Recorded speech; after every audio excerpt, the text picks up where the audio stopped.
அனைவருக்கும் வணக்கம். விழுப்புரம் மாவட்டத்தில் 75 வயசான ராமையாங்கிற நெசவாளி இப்போ வயது முதிர்ந்து போயிடுச்சு. அதுக்கு முன்னாடி ரொம்ப திறமையானவர். அவருக்கு கண்ணன்னு ஒரே ஒரு பையன் இருக்கான். அவருக்கு கல்யாணமாகி கௌரின்னு ஒரு மருமக, அவங்களுக்கு ஒரு குழந்தை சந்தோஷம், ஒரு பையன் 5 வயசு.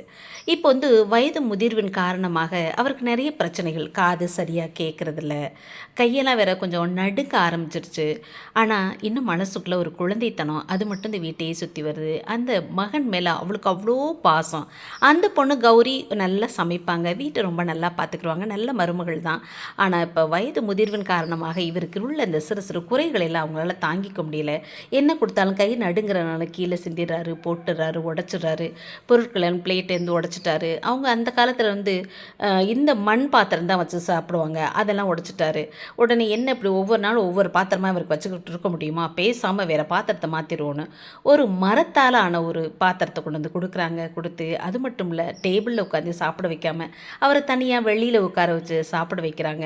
ஒரு நாள் பார்த்தா திடீர்னு நம்ம 5 வயசு பையன் சந்தோஷ் வெளியில் ஏதோ பண்ணிகிட்டு இருக்கான். என்னடா தம்பி பண்ணிகிட்டு இருக்க அப்படின்னு சொல்லிட்டு அவங்க அப்பா போய் பக்கத்தில் அன்பாக ஆறுதலாக கேட்கும் பொழுது அவன் சொல்லுவான், அப்பா உங்களுக்கு வயசாகும்ல, உங்களுக்கு வயசானோடனே உன் அம்மாவுக்கும் அப்பாவுக்கும் பிளேட் வேணும்ல, அதுக்காகத்தான் உங்கள் 2 பேருக்கு நான் செஞ்சுக்கிட்டு இருக்கேன், தாத்தாக்கு உள்ளது மாதிரி அப்படின்னு சொன்னோடனே டக்குன்னு 2 பேருக்கும் கண்ணே கலங்கி போச்சு. 2 பேரும் ஒருத்தர் பார்க்குறாங்க. இப்போ தான் புரியுது அவங்களுக்கு, ஆகா நம்ம எவ்வளோ பெரிய தப்பு பண்ணியிருக்கோம். அவங்களோட முதுமையை இப்போ பார்க்குறமே தவிர அவங்க நமக்காகப்பட்ட அந்த தியாகம் எல்லாம் நம்ம மறந்துட்டோமோ அப்படின்னு இப்போ தான் அவங்க 2 பேருக்கும் புரிய வருது. உடனே ஒருத்தர் கண்ணிலேயே பரிமாறிக்கிறாங்க. அதுக்கு பின்னாடி நம்ம தப்பு பண்ணிட்டோம் அப்படிங்கிறத உணர்ந்து அவர் நடு வீட்டில் உட்கார வச்சு அவருக்கு இந்த பொண்ணையை பரிமாறி அவரை நல்ல முறையில் கவனிச்சுக்கிறாங்க. இப்போ நம்ம இதில் தெரிஞ்சுக்க வேண்டியது என்னன்னாக்கும், இது லியோ டால்ஸ்டாயோட தி வுடன் பவுல் அப்படிங்கிற ஷார்ட் ஸ்டோரி தான். எனக்கு ரொம்ப பிடிச்ச ஸ்டோரி. வயசானாக்கும் அவங்கள நம்ம இப்படி தான் ட்ரீட் பண்ணுறோம், அது ரொம்ப தப்பு.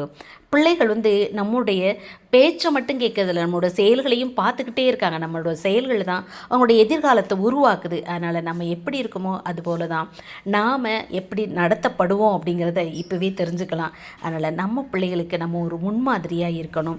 வயதானவர்களோட அனுபவத்தை பகிர்ந்துக்கணும், அவங்கள சந்தோஷமாக வச்சுக்கணும், நல்ல முறையில் அவங்களுக்கு மதிப்பும் மரியாதையும் கொடுத்து அவர்களை நம்ம பார்த்துக்கணும் அப்படிங்கிறது தான் இந்த சின்ன கதையிலேருந்து நம்ம தெரிஞ்சுக்கிறோம். உங்களுக்கு இந்த கதை பிடிச்சிருக்குன்னு சொல்லுங்கள். இந்த பையனை பற்றி என்ன நினைக்கிறீங்க? இப்போ உள்ள காலகட்டம், முதியோர் எல்லாம் அதிகமாகிட்டு இருக்க காலகட்டத்தில் இந்த கதை இந்த இடத்துக்களை இந்த ஒரு சமயத்தில் பொருத்தமானதாக இருக்கணும் உங்களுக்கு தோணுச்சுன்னா லைக் பண்ணுங்கள், ஷேர் பண்ணுங்கள், கமெண்ட் பண்ணுங்கள். Thank you so much.